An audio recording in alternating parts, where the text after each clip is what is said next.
지난 시간에는 우리 인간의 아무리 착한 행위도 그 행위 자체만으로는 절대 구원의 조건이 될 수 없음을 고넬료 사건을 통해서 말씀을 드렸습니다. 깨끗한 행위마저도 예수님의 피의 적심을 받아야 됩니다. 그러나 또 아무리 불의하고 더러운 죄를 지었다 할지라도 그 사람도 예수님 앞에 나오면 구원을 받을 수 있고 믿음으로 깨끗함을 받을 수 있습니다. 특별히 교회 다니면서 믿음이 자라나질 않는 거예요. 그래서 수없이 믿을까 말까, 다닐까 말까, 들락날락 하는 분들, 무슨 기도가 필요할까요? 하나님, 나는 내가 볼 때 믿음이 자라질 않아요. 믿음이 생기지 않아요. 하나님, 믿음 없는 것을 도와주세요 하면서 말이죠. 그런 기도를 많이 해보세요. 저도 옛날에 그 기도를 참 많이 했어요. 하나님, 제가 믿음이 안 생겨요. 믿음 없는 것을 도와주세요. 그러면요, 하나님께서요, 어느 순간 영안이 열리면서 믿음이 딱 자리를 잡습니다. 그런 은혜가 여러분들에게도 있기를 축원합니다. 오늘은 사도행전 강해 285번째 하나님을 시험이란 제목으로 메시지를 준비했습니다. 오늘 본문을 통해서 우리에게 주는 첫 번째 진리는 차별하지 않는 하나님을 우리가 발견할 수 있습니다. 9절을 다시 보면요, 믿음으로 그들의 마음을 깨끗이 하사 그들이나 우리나 뭐하지 않았다고요? 차별하지 않았다 그랬습니다. 거기다 동그라미를 치세요. 차별하지 않았다. 여러분, 짐승들끼리 차별하지 않습니다. 이 못생긴 것 차별하지 않습니다. 사람만 차별합니다. 외모 가지고 차별합니다. 돈 가지고 차별합니다. 아파트 평수 가지고 서울 것들은 차별하더군요. 심지어는 어느 동네에서 사는 것에 가지고 차별을 해요. 어디에서 살아? 아파트에서 살아? 몇 평에서 살아?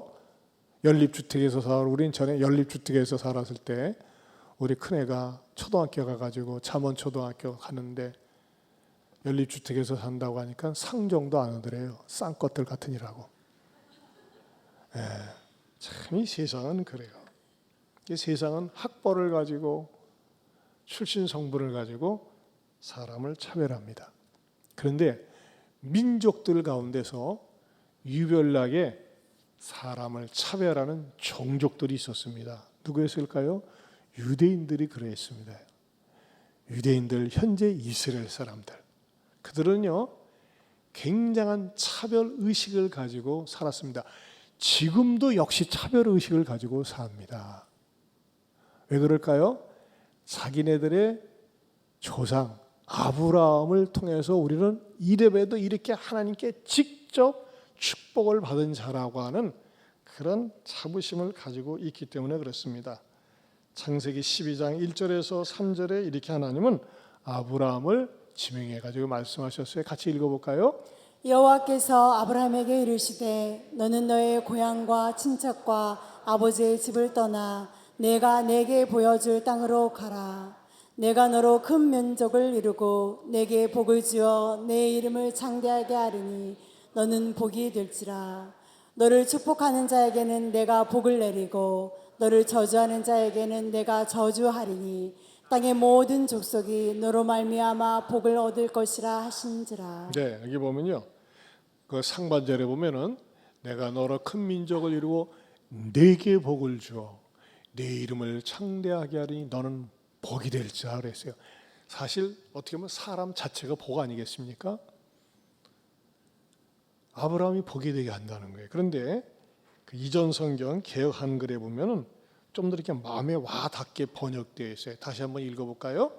내가 너로 큰 민족을 이루고 내게 복을 주어 내 이름을 창대케 하리니 너는 복의 근원이 될지라. 네, 복의 근원이 된다고 그랬어요. 복의 출발점이 된다는 거예요. 여러분, 얼마나 신나는 일입니까? 그런데 왜 하나님께서는 이스라엘 백성들 가운데서 아브라함에게 선택하고 지명해서 이렇게 복을 주셨을까요? 그것은요, 네가 복의 출발이 돼가지고 너로 말미암아 땅의 모든 족속이 복을 얻을 것이라 말씀했어요. 그런데 이 이스라엘 사람들은 축복권에만, 우리는 축복받은 선민이야라고 하는 선민 의식에만 머물러 있었다는 것입니다. 그리고 그 축복받은 선민은 오늘 창세기 12장 3절에 땅의 모든 족속이 너로 말미암아 너 때문에 복을 얻을 것이라고 하는 이 사명은 외면한 거예요. 특권 의식은 알고 있었는데 사명은 외면했다고 하는 것입니다. 이것은 무엇과 같냐면요, 물은 근원이 있어요. 그렇죠? 물은 근원이 있어가지고 물이 흘러 넘쳐야 되는데 물 근원에서 물이 고여 있어 보세요. 그러면 그 물은 썩은 물이 됩니다. 고인 물, 썩은 물이 되잖아요. 이스라엘 백성들이 그러하다는 것이죠. 종종 똑똑한 사람들이 그런 얘기를 합니다. 지금 이스라엘이 하마스하고 전쟁을 벌이는데 헤즈볼라, 아니 왜 애꿎은 팔레스타인 사람들, 아니 어린아이들까지 저렇게 잔인하게 폭격을 가해가지고 죽도록 하느냐. 이게 무슨 기독교가 이스라엘에서 나왔다는 게 맞냐. 이게 뭔가 모순되고 잘못되었다. 이렇게 비난을 합니다. 일견 그 비난이 맞기는 합니다. 하지만은 요 사실을 여러분들이 알고 있어야 됩니다. 어떤 사실이냐. 우리는 이스라엘이 하마스나 팔레스타인 사람들을 완전히 박멸하듯이 없애려고 하는 것에 대해서 어떤 묵시적인 동조를 하는 것이 아니라고 하는 것입니다. 하지만 무엇이 잘못이고 무엇이 옳은 것인지를 알아야 되는데, 처음에 하마스가 이스라엘 백성들이 일반 광장에서 음악 축제를 하고 있는 민간인을 무차별하게 살해한 것이 발단이 되었어요. 그때 몇 명이 죽었습니까? 1200명의 민간인이 죽임을 당했습니다. 그리고 250명 이상 납치를 당했죠. 지금도 그 납치당한 사람을 이스라엘 사람들은 어떻게든지 찾아낸다. 우리 한 명 찾아내고 너희들 몇십 명 죽어도 상관이 없다. 막 그런 식으로 전쟁을 하고 있습니다. 보복 전쟁을 하고 있죠. 현재까지 팔레스타인 사람들이 무차별적으로 공격을 당해서 3만 5천 명 정도가 죽임을 당했다고 합니다. 그리고 전 세계에서는 말이죠, 막 얼마나 반이스라엘로 나가면서 각 대학마다 데모를 하고 난립니다. 그러나 극우적인 생각을 가진 사람들은 그래도 하나님은 이스라엘을 특별히 보호하시고 예수가 이스라엘 출신이기 때문에 어떻게든지 이스라엘이 이겨야 돼라고 생각한다는 것입니다. 그것은 잘못된 것입니다.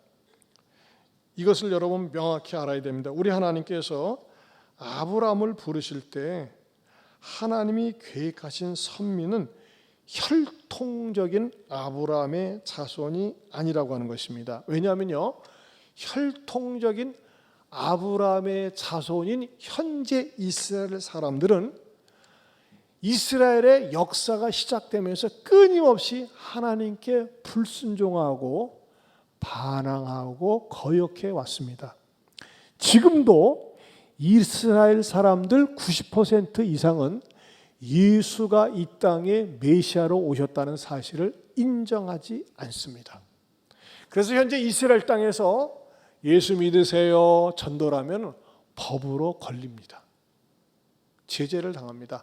아직도 자기네들을 위한 메시아가 오시지 않았다고 그들은 생각하고 있다고 하는 것입니다. 한마디로 얘기해서 온 인류를 구원하기 위해서 이스라엘이라고 하는 민족의 옷을 입고 이스라엘 사람의 혈통을 입고 예수님이 오셨지만 막상 그 이스라엘 사람들은 예수님 탄생할 때부터 예수님을 핍박했고 예수님을 거부했고 예수님을 십자가에 못 박아 죽였다고 하는 것입니다.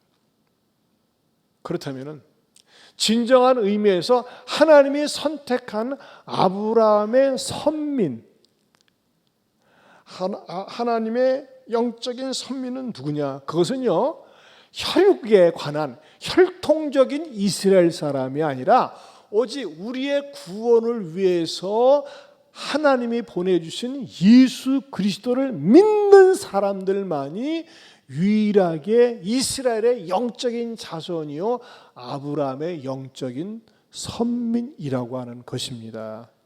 그래서 이런 관점에서 볼 적에 하나님의 백성은요 팔레스타인 사람들 속에도 있습니다. 여러분 놀라운 사실은요, 제가 나중에 말씀드리겠지만 이스라엘하고 적대적인 관계에 있는 이란 속에도 예수님을 신실하게 믿는 사람들이 많이 있다고 하는 것입니다. 우리 교회에서 후원하고 있는 강태훈 선교사도요, 이스라엘 사람들을 위한 선교사가 아니라 베들레헴에서 팔레스타인 사람들을 위한 선교 사역을 하고 있습니다. 여러분 절대 오해하지 마세요. 우리는 절대 현재 이스라엘 사람들이 무자비하게 전쟁을 벌이는 거 결코 동의하지 않는 것이 정상적인 그리스도인의 모습입니다. 저 개인적으로도 그렇고 성경적으로도 볼 때 이스라엘 나라가 1948년에 독립된 것처럼 팔레스타인 국가를 세워줘야 돼요. 그래서 서로 공존해야 된다는 겁니다. 이 세상에서 지구상에서 멸망시켜야 될 종족이 아니라고 하는 것입니다. 왜? 하나님의 백성은요 차별이 없습니다. 이스라엘 사람이건 팔레스타인 사람이건 이란 사람이건 차별이 없는 것이 성경의 가르침입니다. 누구를 통해서? 오직 예수 그리스도를 통해서 그렇습니다. 이것을 성경에서 명확하게 가르쳐 줍니다. 어떻게 해요? 로마서 3장 22절입니다. 같이 보겠습니다. 곧 예수 그리스도를 믿음으로 말미암아 모든 믿는 자에게 미치는 하나님의 은이 차별이 없느니라. 네. 어떤 목사님들은요, 이스라엘이 어떻게든지 승리하기 위해서 막 기도해요. 막 팔레스타인 사람들 막 무슨 일을 당한 상관이 없는 거예요. 잘못된 것도 고정관념이에요. 성경을 전체적으로 보지 않기 때문에 그렇습니다. 하나님의 구원은, 하나님의 의는 차별이 없이 모든 사람, 모든 종족에게 해당된다는 사실을 믿으시기 바랍니다. 더 나아가서는 뭡니까? 나 같은 인간도 하나님께서 차별하지 않고 구원의 손길을 내밀어 주셨고 예수님을 믿음으로 말미암아 하나님의 의가 내 안에 임하게 되었습니다. 할렐루야. 그러면서 또 우리에게 가르쳐주는 진짜 교훈은요, 하나님을 시험하다가 망할 수 있다는 것입니다. 베드로는 자기가 어떻게 해서 이방인에게 복음을 전하게 되었는지 분명하게 복음을 전했습니다. 그런데 니네들이 율법을 행하고 할례를 행해야지만이 구원을 받는다고 하는 그 주장은 하나님을 시험하는 거야. 니네들이 가지고 있는 고정관념은 하나님을 시험하는 행위야 라는 것을 가르쳐주고 있는 것입니다. 여러분 그렇기 때문에 이단을 추종하고 이단에 다니는 사람들은 그건 하나님을 시험하면서 다니는 거예요. 여러분 시험이라고 하는 건요, 선생님이 학생에게 테스트하는 거예요. 윗사람이 아랫사람을 테스트할 수 있는 거예요. 아랫사람이 감히 윗사람을 테스트할 수 없어요. 자녀들이, 부모가 자녀를 시험하는 거지 자녀가 부모를 시험할 수 있습니까? 있을 수가 없습니다. 여러분 하나님을 시험하지 마세요. 뭐로 시험합니까? 잘못된 신앙을 붙잡고 사는 것이 하나님을 시험하는 거예요. 이것처럼 위험한 것이 없어요. 여러분 이스라엘 사람들이 430년 동안 애굽 땅에서 노예 생활을 하다가 하나님의 은혜로 10가지 재앙을 애굽에게 하나님께서 탁 뿌리면서 극적으로 구출했습니다. 그리고 광야를 지납니다. 여러분 이스라엘의 광야 상상 못할 정도로 덥고 춥습니다. 낮에는 기온이 높을 때는 40도, 밤에는 0도입니다. 여러분 기온 차이가요 10도만 돼도 5, 6도만 차이도 우리는 움찔하는데 이건 그냥 열사의 나라 갔다가 영하로 떨어지니 어떻게 삽니까? 그래서 이 이스라엘 광야는 아무것도 잘하지를 못해요. 너무 기온차가 심해가지고. 근데 그곳에 이스라엘 백성들 200만 명이 지나가는데 하나님께서 어떻게 하셨어요? 낮에는 너무 덥지 말거라 해가지고 구름 기둥으로 선선한 그늘로 말이죠 이렇게 갈 수 있도록 해주시고, 밤에는 추울까봐 불기둥으로 딱 보호해주셨어요.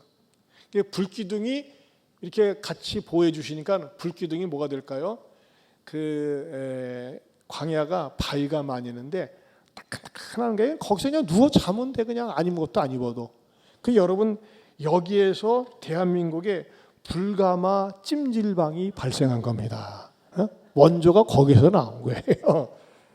이렇게 이스라엘 백성들을 갖다가 아침에 눈을 뜨면은 그 이슬이 떨어지면서 만나를 하나님께서 양식으로 주셨고, 또 그리고 식물성만 먹으면은 단백질이 부족해서 병이 걸릴까봐 메추라기를 공급해 주셔가지고 단백질을 공급해 줬는데, 이들이 어떤 길을 걸으면서 길이 안 좋았어요. 그랬더니 뭐라고 이것들이 하나님께 원망하냐면요, 민수기 21장 4절에서 5절입니다. 같이 보겠습니다. 백성이 호르산에서 출발하여 홍해길을 따라 에돔 땅을 우회하려 하였다가 길로 말미암아 백성의 마음이 상하니라.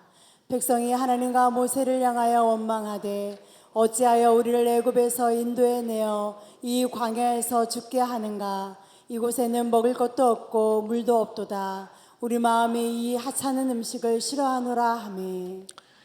이 길은 초행길입니다. 한 번도 사람이 가지 않은 길이기 때문에 얼마나 울퉁불퉁하고 걷기 힘들겠어요. 근데 그 길로 말미암아 마음이 상해가지고 하나님과 모세를 원망해서 어찌하여 우리를 애굽에서 인도해 내가지고 뭐라 했어요? 이 광야에서 죽게 하는가 그랬어요. 광야에서 죽게 하는가. 여러분, 하나님께서 광야에서 죽게 하려고 이스라엘 백성들을 인도하는 게 아니었거든요. 그런데 원망이 가득 차가지고 이곳에는 먹을 것도 없고 물도 없고, 그리고 매일매일 하늘에서 내려주는 만나를 걸어서 뭐라고 평가하고 있어요? 하찮은 음식 그랬어요. 사람이 이렇게 배은망덕할 수가 있어요. 은혜 받을 때는 좋아라고. 여러분, 애굽에서 생활할 때는요 딱 두 가지 기도밖에 없었어요. 자유 아니면 죽음을 달라. 우리는 노예가 싫다 하면서 하나님 이 노예의 삶에서 우리를 해방시켜 주세요. 이랬던 사람들이 그들을 해방시켜서 광야길로 인도하는데 길이 좀 나쁘다고 이렇게 원망 불평하고 막 악을 쓰고 떼글떼글 울고 자빠지니까는 하나님께서 안 되겠다 싶어가지고 어떻게 합니까? 이들을 갖다가 심판을 하는데 어떻게 합니까? 이 원래 광야에는 뭐가 많이 있었냐면 불뱀이 많이 있었습니다. 불뱀들이 많이 숨어 있어요. 근데 불뱀들이 사실 말이죠, 한꺼번에 인간들이 많이 지나가니까는 원래는 불뱀 입장에서 보면 대목이거든. 어머나 대목만 났는데 하나님께서 불뱀의 입을 갖다가 딱 다물게 했어요. 절대 입 열지 마. 그러는데 말이죠, 하도 인간들이 하나님을 원망하니까 그래 먹고 살아라. 그래가지고 불뱀들이 그 원망하는 인간들한테 찾아가가지고 다 물었어요. 불뱀이 무는 순간 어떻게 합니까? 몸이 퉁퉁 붓고 그리고 죽어가고 있습니다. 그러고 나서 또 바뀌어가지고 아이고 잘못했어요. 우리 좀 살려주세요. 우리 좀 어떻게 좀 해독제 좀 주세요. 어디서 해독제 구하겠어요? 하나님한테 좀 매달려가지고 해독제 구해주세요. 근데 하나님은요 기상천외한 방법으로 해독제를 주는데 어떻게 합니까? 야 옆에 거 쑥에다가 그거 갖다가 빡빡 차가에다가 문질러가지고 붙여줘라 그렇게 합니까? 아니에요. 상상을 초월한 방법으로 해독 방법을 가르쳐 줍니다. 민수기 21장 9절입니다. 같이 보겠습니다. 모세가 놋뱀을 만들어 장대 위에 다니 뱀에게 물린 자가 놋뱀을 쳐다본즉 모두 살더라. 여러분 말이 됩니까? 말이 안 됩니다. 뱀에 물렸어요. 그러면요 뱀 독을 빼든지 이명래 고약을 붙이든지 뱀 독이 빠져야 되는데 뜬금없이 그 불뱀처럼 생긴 뱀을 놋으로 만들어서 장대에 달았는데 그걸 쳐다보면 산디야. 웃기는 소리하고 자빠졌네. 말도 안 돼. 그런 인간들은 다 퉁퉁 벗가지고 죽었어요. 그래? 믿져야 본전이지? 쳐다보니까요 독이 다 빠져가면서 살았다고 하는 것입니다.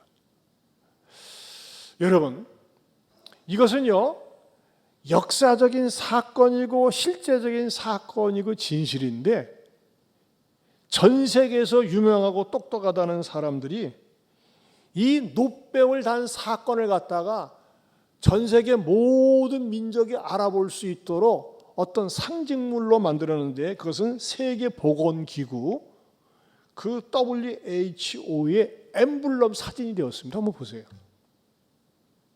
종종 보셨어요? WHO 세계보건기구의 마크입니다. 마크. 저는요, 성경을 통해서 이것을 몰랐을 때는, 아니 왜 세계보건기구가 성경에 나오는 거 저걸 갖다가 세계보건기구, 세상에 아픈 사람들, 죽어가는 사람들을 살리는 상징 마크로, 여러분 보세요. 저걸 아무리 뚫어지게 쳐다보고 1시간 쳐다보고 저 이쁜 게 뭐가 있고 치료되겠습니까? 으시시하죠. 그런데도 뭐예요? 과학자요, 의학적인 똑똑한 사람들이 아는 거예요. 아하, 저것을 쳐다보면 사는 것처럼 세계 의료보건기구를 갖다가 쳐다보면 살게 해야 되겠다라고 의미를 부여한 겁니다. 여러분, 여기에서 더 중요한 것이 있습니다. 그것이 무엇입니까? 저것을 쳐다보면 산다고 말씀해 주셨는데, 많은 사람들이 말도 안 돼. 여러분, 이성적으로 말이 되지 않습니다. 논리적으로 말이 되지 않습니다. 아무리 잘 설명해도 말이 되지 않습니다. 그러나 하나님 뭐예요? 쳐다보라 이거야. 눈 떠라, 눈 떠. 쳐다보라 이거예요. 여러분, 이 진리는요, 오늘도 마찬가지예요. 여러분 가운데 처음 오신 분들이 있어요. 똑똑한 여러분들이 있어요. 예수만 믿으면 구원을 받는다. 자기는 받아들일 수 없다는 거. 어떻게 예수만 믿으면 구원을 받느냐? 받아들이지 않습니다. 믿지 않습니다. 그런데 이 뱀을 갖다가 노수로 만들어가지고 쳐다보면 산다고 하는데, 이것을 웃기게 여기고 말도 안 돼 하면서 깔짝거리고 시험하던 사람들은 어떻게 되느냐? 고린도전서 10장 9절입니다. 같이 보겠습니다. 같이 읽겠습니다. 광야의 이스라엘 백성들 가운데 어떤 사람들이 주를 시험하다가 뱀에게 멸망하였나니 우리는 그들과 같이 시험하지 말자. 여러분, 뱀을 쳐다보기만 하면 된다니까요. 근데 웃기는 소리 하고 있네. 무슨 쳐다본다고 사냐. 옆 사람이 쳐다보고 사는데도 불구하고 안 믿는 인간들은 끝까지 안 믿고, 안 쳐다보는 인간들은 끝까지 안 쳐다보다가 뱀독으로 죽었어요. 자, 여러분, 여기에서 주는 정말 귀한 진리가 있습니다. 그건 뭔지 압니까? 불뱀에게 물려야지만이 죽습니까? 죽어갑니까? 아니에요. 엄밀한 의미에서는요, 저나 여러분이나 다 죽어가고 있어요. 왜 죽어갑니까? 죄의 독에 물려서 죽어가는 거예요. 죄의 독은 어디에서 왔습니까? 인류의 조상 아담과 하와가 하나님께 불순종함으로 말미암아 모든 사람에게 죽음이 찾아왔어요. 그래서 우리 모두는요, 매일 산다고 발버둥 치지만 반드시 죽게 되어 있어요. 이 죽음을 갖다가 정복할 수가 없어요.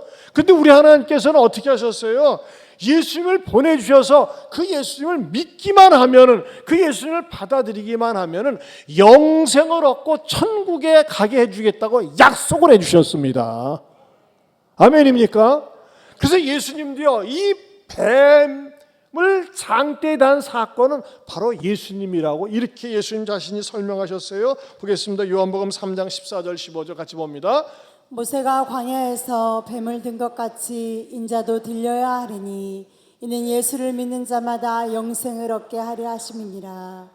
여러분, 예수님을 뱀처럼 묘사를 했어요. 얼마나 징그럽습니까? 모세가 광야에서 뱀을 든 것 같이 인자도 들려야 하리니. 뭐예요? 인자가 들린 거, 뱀을 노수로 만들어가지고 들린 거 아닙니까? 예수님은 어떻게 들렸어요?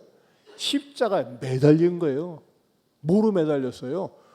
시체로 매달린 거예요. 왜 시체가 되신 거예요? 왜 십자가에서 죽으신 거예요? 그것은 우리 죄를 대속하기 위해서, 나와 여러분의 죄를 탕 탕감하기 위해서, 죄의 독을 갖다가 없애기 위해서, 우리에게 영원한 죽음이 아닌 영원한 생명을 주기 위해서 십자가에 매달리셨습니다. 이게 십자가의 구속의 진리입니다. 사랑하는 성도 여러분, 기독교는 복잡하지 않습니다. 어렵지 않습니다. 어떤 사람들이 구원을 못 받습니까? 너무 복잡한 사람들이에요. 아니, 그 매달린 걸 보면 어떻게 해서 구원 얻습니까? 그걸 믿으면 어떻게 구원 얻습니까? 2000년 전 사건인데, 우리나라 사람도 아닌데 이것저것 따지고 재다가 구원을 못 받는 거예요. 그러나 분명한 사실 하나는, 나는 죄 때문에 죽을 수밖에 없어. 그런데 내가 그 예수님을 바라보면, 그 예수님을 믿으면 구원을 받는다. 나는 이유 불문하고 믿겠습니다. 받아들입니다. 그 사람에게 구원이 임합니다. 그 구원이 여러분에게 임하길 바랍니다. 저에게 임하고 여러분에게 임할 줄로 믿습니다. 여러분, 기독교 진로는 복잡하지 않습니다. 어렵지 않습니다. 여러분이 무엇을 해서, 여러분이 무엇을 쌓아서 그러는 것이 아닙니다. 나와 나 자신은 아무런 능력도 재주도 힘도 없지만 예수님이 나의 죄를 위해서 십자가에 못 박혀 죽으셨음을 믿습니다. 마치 이스라엘 백성들이 뱀똥에 물려가지고 거품을 흘며 죽어가는데, 쳐다보면 살아, 그렇게 얘기했을 때 쳐다보는 자는 산 것처럼 죄의 독에 물려서 나는 반드시 죽어가는데, 그 예수님이 나의 죄를 위해서 십자가에 죽었다는 사실을 내가 믿음으로 바라볼 때에 나에게 구원이 옵니다. 그 구원이 여러분의 구원, 내 구원이 되리라 믿습니다. 따라서 합시다. 기독교의 진리는 복잡하지 않습니다. 예수님을 바라보고 예수님을 믿고 예수님의 피가 내 죄를 깨끗하게 하게 하셨음을 믿을 때 구원이 임하는 겁니다. 이것을요, 깨닫고 깨닫는 사람은 감격이 있는 거예요. 이 감격이 여러분에게, 저에게 있기를 축원합니다. 그러면서도요, 우리 하나님은요, 우리가 이 땅에 살면서 구질구질하게 사는 걸 원치 않으셨어요. 꾀째째하게 가난하게 사는 걸 원치 않으셨어요. 여러분, 기독교를 잘 믿는 나라 선진국은요, 전부 다 잘 삽니다. 어떤 원리가 있을까요? 그것은 세 번째로 하나님을 시험하라는 그 말씀을 믿었기 때문에 그렇습니다.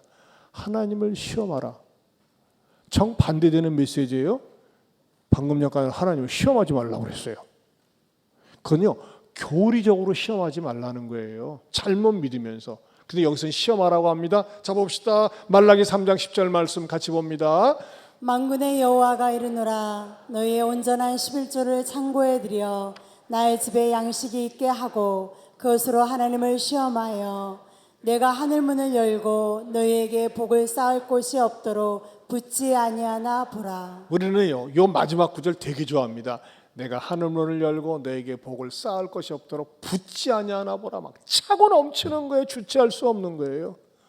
요것만 좋아해. 근데 뭘 안 합니까? 그 앞에 보면 앞 구절을 다시 한번 보여주세요. 만군의 여호와가 이르노라. 너희의 온전한 11조를 창고에 들여 나의 집에 양식이 있게 하고 11조 생활하라는 거예요. 그런데 하도 인간들이 안 하니까 하나님 뭘 집어넣었어요? 하나님을 시험해 보라는 겁니다. 여러분, 저는요, 여러분들이 신앙생활하면서 모든 형편이 나아지길 원하지, 갈수록 가난하고 처체하고 쪼그라드는 그런 인생 되기 원치 않습니다. 이 물질과 하나님과 관계 없는 것처럼 보이지만요, 우리 하나님은 천지 만물을 창조하신 창조주입니다. 그런데 왜 하나님께서 당신의 백성들에게 11조를 하라고 하실까요? 하나님이 하나님을 믿는 백성들을 가만히 살펴보니까요, 인간들이 하나님보다도 더 좋아하는 게 있는데 돈이더라고요. 돈 때문에 돌아버려요. 돈 하다 보니까요, 끊임없이 사기치죠. 사기 외치는 겁니까? 돈 좋아서 그러는 거예요. 등쳐먹는 거예요. 보이시피싱하고 사기치고 수단과 방법을 가리지 않고 돈 하다 보니까요 하나님과 멀어집니다. 돈 하다 보니까 주일날도 장사해야지 돈이 더 중요하니까는 돈 하다 보니까요 하나님께 11조 드리는 게 아깝습니다. 어머나 하나님 매월 지출하는 게 뻔한데 보험료 나가야지 뭐 전기세나 뭐 나가는 거 어떻게 거기서 11조 대? 안 돼요. 지금은 11조 내려고 하면요 막 손톱에 있는 손톱을 뽑는 것 같은 아픔을 느끼기 때문에 절대 못할 것 같습니다. 근데 그것이요 여러분을 하나님으로부터 멀어지게 만드는 거라는 거예요. 그건요 돈의 노예가 되는 겁니다. 여러분 우리가요 예수님 믿으면 내가 아무것도 행한 것 없이 예수님을 바라보면 구원을 받습니다. 너무너무 좋아요. 물질도 구원을 받아야 됩니다. 물질도 거듭나야 됩니다. 그게 뭡니까? 11조입니다. 여러분 11조 생활을 꾸준히 하는 분들 가만히 관찰해 보면요 반드시 하나님 앞에 하나님께서요 채워주시고 복 주시고 풍성하게 해주시는 것을 수없이 많이 목도했습니다. 11조 안 해보세요. 그러면요 엉뚱한데 11조 해. 허벌나게 쌓아놨는데 사기당해서 11조하고 사기 11조 부도 11조 질병 11조 자식이 다 갖고 날라버려요. 자식에게 날라가는 거예요. 여러분 하나님 앞에 11조 하면요 11조 생활 제대로 하는 사람은요 그 사람이 믿음이 살아있다는 것을 증명하는 겁니다. 나는 물질의 노예가 아닙니다. 돈의 노예가 아닙니다라는 것을 내가 하나님 앞에 증명하는 작은 행위 가운데 하나가 바로 11조 생활입니다. 그래도 안 하시겠어요? 하나님은 시험해 보라고 그랬어요. 하기 싫으면 하지 마세요. 그러나 분명한 거는 여러분 절대 믿음이 자라나질 못합니다. 믿음이 항상 제자리에 있습니다. 그리고 신앙의 복을 받지 못하고 마침내 하나님께 드리지 않은 11조가 엉뚱한 데서 다 날아가 버리고 증발해 버리고 사기당하고 이용당하는 거 수없이 많이 봤습니다. 제가 이렇게 목회를 하면서 추억에 남는 진짜 멋있는 그리스도인 한 분이 계세요. 박충근 집사님이라고 이전 사랑교회 있을 적에 있었던 실화입니다. 1994년 지금으로부터 거슬러 30년 전 일입니다. 30년 전 사건입니다. 토요일 날 저희 집에 전화가 왔어요. 목사님, 내일 2부 예배 전에 저 좀 잠깐 만날 수 있을까요? 왜요? 예배 드릴 때 좀 바쁜데 제가요 조금 이렇게 헌금을 하려고 하는데 목사님이 좀 대신 내줄래요? 집사님 예배 시간에 헌금하면 되지 왜 내가 집사님 걸 냅니까? 목사님 다름이 아니라 제가 11조가 좀 액수가 조금 되는데 혹시 분실할까 봐요. 왜냐하면 저희 교회는 헌금 주머니를 안 돌리지만 큰 교회들은 헌금 주머니를 돌리는 교회가 많거든요. 그 교회도 헌금 주머니를 돌립니다. 워낙 교회가 크다 보니까는 그러니까 헌금 위원들이 한 100명이 넘거든요. 근데 솔직히 죄송한 얘기지만 분실 사고도 종종 나고 그랬어요. 못된 사람들이 있다 보니까. 그래서 지금 목사님이 제가 헌금 액수가 되니까는 제가 목사님한테 전달해 드릴 테니까는 목사님 좀 대신 좀 내주세요. 그러는 거예요. 회계 장로님한테 갖다 드리라는 거예요. 그래서 알았어요. 근데 좀 약간 좀 불쾌는 했어요. 왜냐면 자기 헌금 자기가 드려야지 왜 나한테 심부름 시키는가.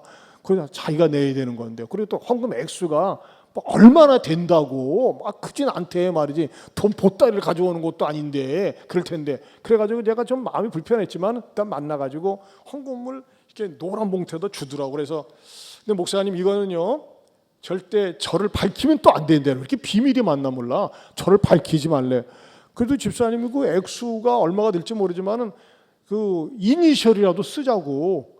그래서 영어로 그러면 집사님 박충근이니까 뭐 이렇게 해가지고 제가 썼어요. 그리고 누구도 알길 원치 않는데 그래도 담임 목사님은 알아야죠. 그래서 내가 담임 목사님한테 얘기하겠다 했더니 그럼 그렇게 하시라고. 그래서 이 봉투를 주더라고. 근데 이제 봉투에다가 봉해지지 않았어요. 열려있어요. 보여요. 그래가지고 딱 받아든 다음에 궁금해서 미치겠어요. 얼마를 했길래 그렇게 재는 듯한 인상 그리고 내가 대신 내주라고 그래가지고 보니까 무겁지도 않던데 그래가지고 제가 그 교육자 사무실에 혼자 몰라 들어가서 딱 열어봤어. 딱 보는 순간요, 제 이 눈알이 돌아가는데 기절할 뻔했어요. 1억 원 자기 수표 1장, 1,000만 원 자기 앞수표 8장, 100만 원 10장, 1억 9천만 원이었어요. 자기 앞수표. 여러분들은 별로 안 놀라는데 30년 전 일입니다. 지금으로 환산하면 19억 정도 되는 거예요. 웜에 보는 순간 제가 가슴이 떨리네. 이렇게 큰 돈을 내가 태어나서 처음 만져보니까는 30년 전 일이니까요. 그래가지고 이것을 꾸겨가지고 넣은 다음에 잘 있냐? 그리고 이제 회계 장로님 만날 때까지 잠갔다 열었다 봤다 만졌다.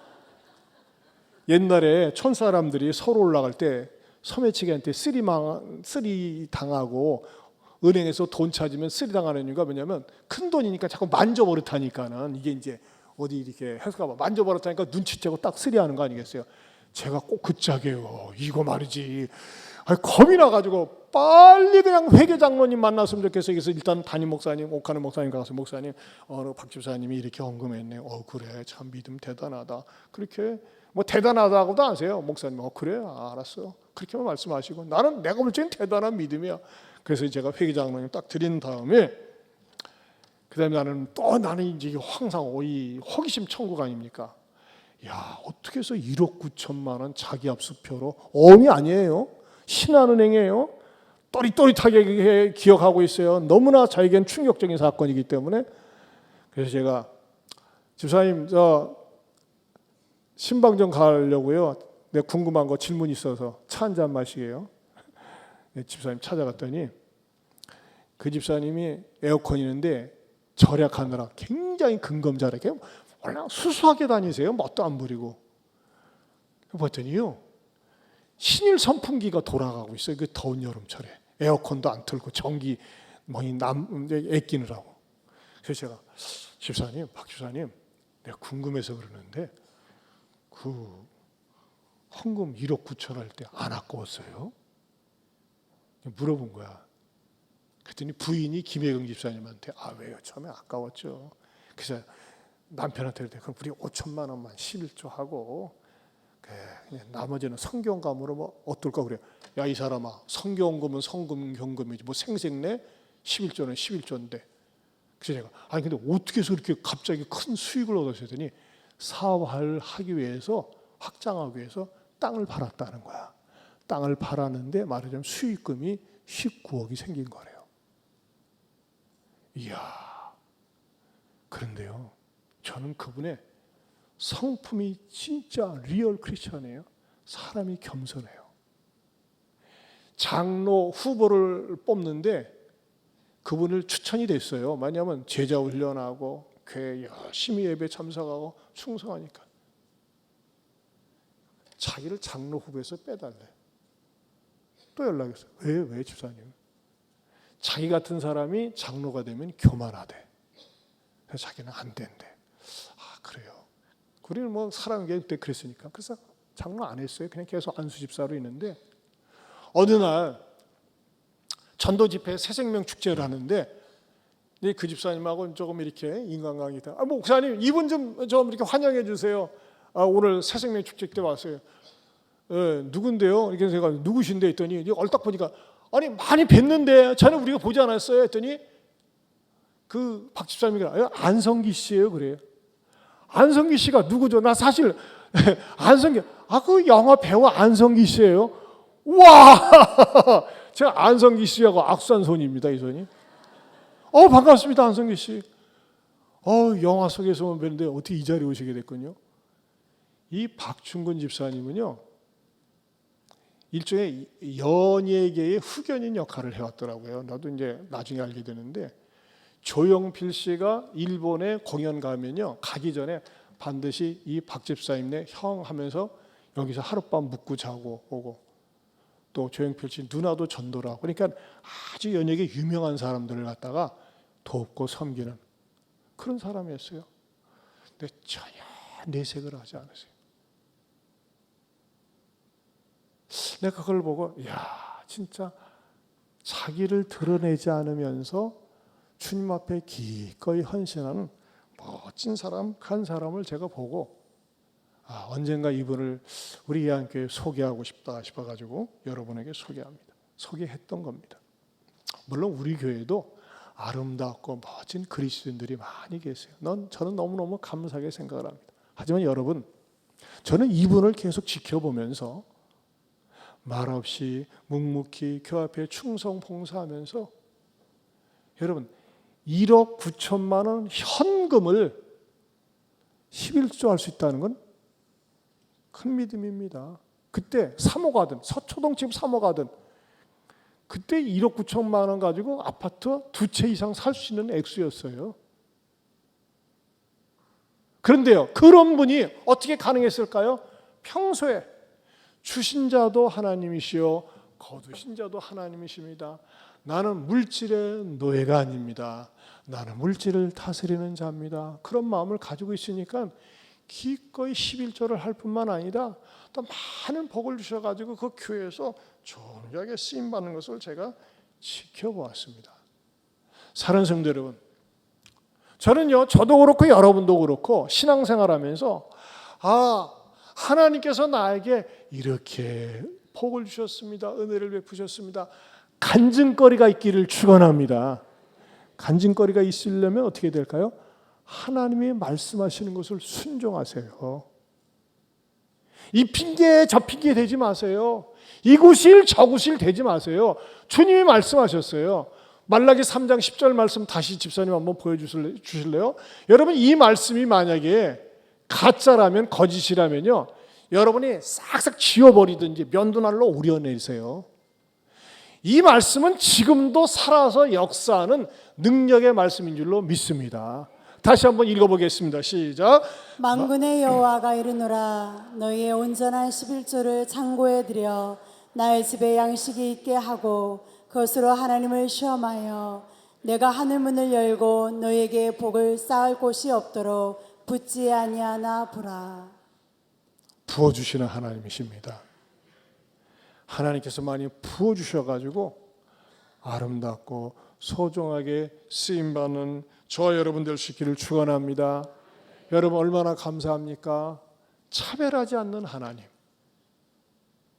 또 무엇보다도 저와 여러분들이 교리적으로 영적으로 하나님을 시험하지 않고 십자가의 도를 그대로 믿고 받아들일 수 있도록 은혜 주신 하나님. 더 나아가서는 물질도 내 것이 아니라 하나님이 주셔서 내 것이죠 하면서, 여러분 어떤 사람들은요, 저 사람이 11조 저렇게 해가지고 살 수 있을까 싶을 정도로 꾀째째하게 깐짝깐짝거리면서 11조 하는 사람이 있어요. 참 그건 복 못 받습니다.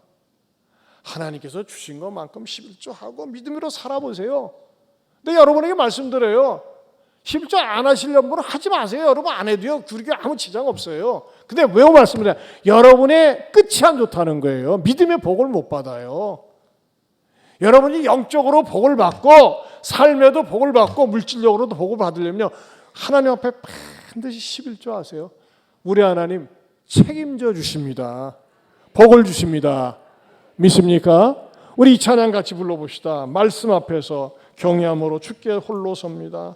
생명의 말씀 잊고 순종해 주를 예배합니다. 기록된 말씀이 힘이 있는 거예요. 기록된 말씀이 힘이 있어서 진리로 우리를 거룩케 하며 거룩한 말씀 세세 영원히 복음이 되어 말씀하시네. 우리 같이 힘 있게 부르겠습니다.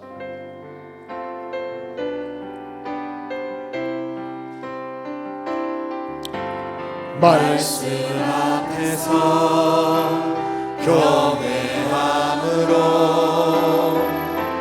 주께 홀로 섭니다. 생명의 말씀 읽고 순종해 주를 예배합니다. 어떤 말씀입니까? 기록된 말씀 힘이 있어서 진리로 우리 거룩해 하며 거룩한 말씀 세세 영원히 복음이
일어서서 처음부터 다시 한번 말씀 앞에서 경외함으로 주께 홀로 섭니다. 생명의 말씀 읽고 순종해 주를 예배합니다. 기록된 말씀 힘이 있어서 진리로 우리 거룩해 하며 거룩한 말씀 세세 영원히 복음이 되어 말씀하시네. 하나님 말씀을 두려워 떠는 자 그 말씀에 생명을 거는 자 한 사람 찾으시는 주님의 약속을 믿어 하나님 말씀에 명을 거는 자 순종하며 주 따라가는 자 영원한 하나님 나라 일어날 주의 교회여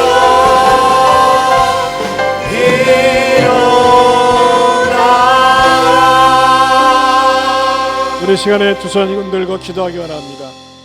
하나님, 웬 은혜요 웬 사랑입니까? 차별하지 않고 나를 구원해 주시니 감사합니다. 하나님, 더욱더 차별 없는 그 사람에 감사하며 살게 하시고 또 십자가 진리를 복잡하고 인간의 머리로 재지 않고 믿게 하여 주시니 감사합니다. 더 나아가서 물질 생활도 노예가 되지 않고 하나님 말씀에 순종하면서 또 11조 생활하면서 하나님께서 마음껏 부어주실 것을 기대하며 사는 내가 되게 해달라고 우리 주여 한번 부르고 통성으로 기도합니다. 주여.